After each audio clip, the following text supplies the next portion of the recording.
నమస్తే న్యూస్ 24 తెలుగుకు స్వాగతం. నా పేరు శ్రీలత. వార్తలోని ముఖ్యాంశాలు చూద్దాం. సత్తెనపల్లి పోలీసులు అమాయకులని అధికార పార్టీ నాయకులు తప్పుడు కేసులు పెట్టమంటే భయపడి వైసీపీ నాయకుల మీద ఎస్పీ, డీఎస్పీ, సిఐ వంటి ఉన్నతాధికారులు కేసులు పెడుతున్నారని మాజీ మంత్రి పెర్ని నాని అన్నారు. మాజీ ముఖ్యమంత్రి జగన్తో పర్యటనకు రావడం వల్ల తమ మీద కేసులు నమోదు చేశారని, పోలీసులు నిన్న తమ ఇంటికి వచ్చి నోటీసులు అంటించి వెళ్లిపోయారని, మొత్తం 11 సెక్షన్లతో తమ మీద నేరం నమోదు చేశారన్నారు.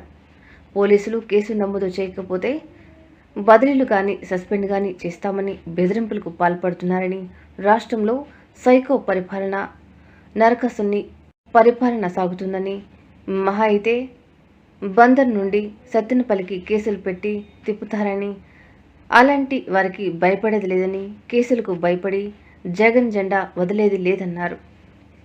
కాంగ్రెస్ పార్టీ వాళ్ళ మీద తప్పుడు కేసులు పెడితేనే మీరు లా అండ్ ఆర్డర్ కుర్చీలో ఉద్యోగంలో ఉంటారు, లేదంటే కనుక అయితే సస్పెండ్ అవుతారు, లేదంటే లూప్ లైన్లో ఎక్కడో అక్కడ కనీసం జీతం కూడా రానటువంటి ఉద్యోగంలోకి వెళ్తారు అని చెప్పి బెదిరిస్తే ఎస్పీ ఏం చేస్తాడు, డిఎస్పీ ఏం చేస్తాడు, సిఐ ఏం చేస్తాడు?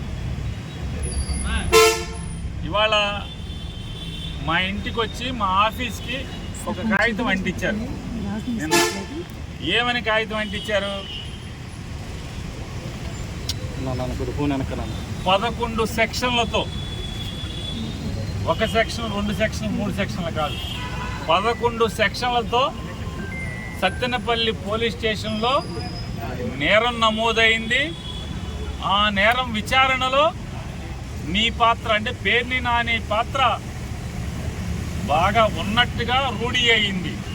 బాగా లోతైన విచారణ చేస్తే విచారణలో నా పాత్ర ఉన్నట్టుగా రూఢి అయిందంట. అందుకు నన్ను ముద్దాయిగా చేర్చారంట. ఏంటయ్యా నేరం? పోలీసు ఆంక్షల్ని అతిక్రమించి జనాల్ని పోగేశావు. నువ్వు పోగేసిన జనం విచ్చలవిడిగా స్టంటులు చేశారు. ఇక్కడ ప్రాణాలకి ప్రమాదం వచ్చేట్టుగా ప్రవర్తించారు, ప్రజలకి ట్రాఫిక్ అంతరాయం కలిగించారు. ఇట్లాంటి అనేక రకాల. నేను వచ్చిందేమో జగన్మోహన్ రెడ్డి గారికి 3 కార్లు 100 మందికి పర్మిషన్ ఇచ్చారు. తాడేపల్లి జగన్ గారి ఇంటి దగ్గర నుంచి నేను జగన్ గారి కారులో వచ్చాను. అంటే ఆ 3 కార్లలో నేను ఉన్నాను కదా. ఆయన కారులో వెనక సీట్లో నేను ఎక్కువ వచ్చానంటే ఆయనకి ఇచ్చిన 100 మందిలో నేను ఉన్నా కదా. నాకు ఇక్కడికి వచ్చే వరకు, సత్తెనపల్లి వచ్చే వరకు కూడా మీరెవరో నాకు తెలియదు.